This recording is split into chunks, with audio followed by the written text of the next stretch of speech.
আসসালামু আলাইকুম। আজকে আমরা জিরান পার্টিসিপল ইনফিনিটিভ পড়ব। প্রথমত হচ্ছে ভার্বের প্রকারভেদটা জেনে নিই। ভার্ব হচ্ছে দুই প্রকার। প্রথম হচ্ছে এই ফাইনাইট ভার্ব আর হচ্ছে এটা non finite verb. Non finite verb আবার হচ্ছে তিন ভাবে বিভক্ত। সেটা হচ্ছে এক ইনফিনিটিভ, জিরান, পার্টিসিপাল। ইনফিনিটিভটা দেখতে basically to plus verb one, আর জিরানটা হচ্ছে দেখতে ভার্ব প্লাস আইএনজি, আর তারা উভয় কাজ করে নাউনের। আর পার্টিসিপাল হচ্ছে ভার্বের সাথে, পার্টিসিপাল হচ্ছে তিন প্রকার। এর ভিতরে প্রেজেন্ট পার্টিসিপাল, পাস্ট পার্টিসিপাল আর হচ্ছে পারফেক্ট পার্টিসিপাল। প্রেজেন্ট পার্টিসিপালের সাথে, প্রেজেন্ট পার্টিসিপাল দেখতে হচ্ছে ভার্বের সাথে আইএনজি, আর পাস্ট পার্টিসিপাল হচ্ছে ভার্ব থ্রি, এবং পারফেক্ট পার্টিসিপাল হচ্ছে হ্যাভিং প্লাস ভি থ্রি।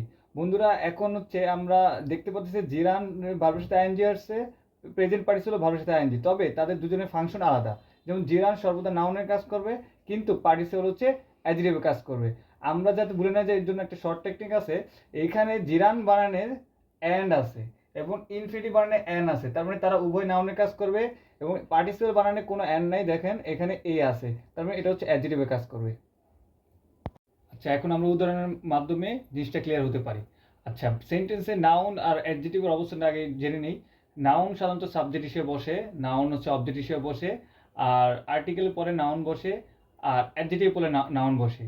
যদি আর্টিকেল অ্যাডজেক্টিভ দুইটাই থাকে তাহলে প্রথমে আর্টিকেল, তারপর অ্যাডজেক্টিভ, তারপর নাউন বসে।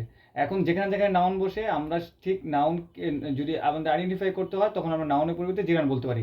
যেমন আমরা যদি চিন্তা করি running is a good habit, এখানে রানিং শব্দটা ভার্বের সাথে আইএনজি আছে, প্লাস হচ্ছে সে সাবজেক্ট হিসেবে বসে, তখন আমরা তাকে নাউন বলতে পারি। কারণ আমরা জানি ভার্বের সাথে আইএনজি থাকলে দুটো জিনিস হয়, একটা হচ্ছে এই জিরান্ড হয়, একটা হচ্ছে পার্টিসিপল হয়।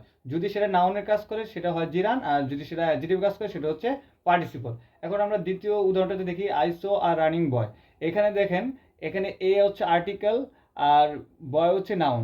ঠিক আর্টিকেল এবং নাউনের মাঝখানে কি বসে? অ্যাডজেক্টিভ। তার মানে এটা ভার্বের সাথে আইএনজি হওয়া সত্ত্বেও এখানে এটা হচ্ছে পার্টিসিপাল। আর তারপরে লাস্টের যে এক্সাম্পলটা আছে সেটা হচ্ছে যেমন আই লাইক রিডিং, এখানে এই রানিং, আই লাইক রানিং, এই রানিং শব্দটা হচ্ছে এখানে অবজেক্ট হিসেবে বসছে, তাই এটাকে আমরা জিরান বলতে পারি। ধন্যবাদ।